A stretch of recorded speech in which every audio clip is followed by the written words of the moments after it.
உடைகள் சூழ பதில்கள் வந்து கொண்டிருக்கிற காட்சியை கண்டுபிடிக்கிறோம். பெண்களுக்கெல்லாம் அந்த சாமி கும்பிடுங்க. உங்க பக்கத்தில் இருக்கிறவங்க செய்யணும் எடுத்துட்டு போறாங்க பாத்துக்கோங்க. நீங்க நம்ம சாமியை மேல கும்பிடும்போது உங்க கழுத்துல இருக்கிற நகையா பத்திரமா பாத்துக்கோங்க. காவல்துறை அன்பான வீட்டுக்கு காவல்துறை பணியாளர்களை கேட்டுக்கொள்ளுங்க.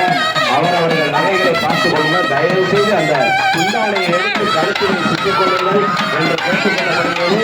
இப்பொழுது அந்த இறைவன் வந்து இறங்கிய காற்று அந்த முனீஸ்வரனை வந்து பக்தி வடிவத்தில் அவர்கள் சுற்றிக் கொண்டிருக்கிற காற்று கண்டுகொண்டிருக்க எத்தனை பேருக்கு புத்தம் இறங்குகிறார் இவர்கள் வகையை வீழ்ந்து எவர் குலைத்தார்கள் என்று தத்துவ பகுதியை தலைமுறை வழிவகுக்கும் தகவல் நிகழ்ச்சியாலே தவறுகளை பகிர்ந்து போகும் அப்பனை ஒன்று என்ன ஓம் சக்தி ஓம் சக்தி ஓம் சக்தி ஓம் என்று பெருமாள் குழந்தைகளுமாறு கேட்டுக்கொள்கிறோம். ரொம்ப ரொம்ப முக்கியம்.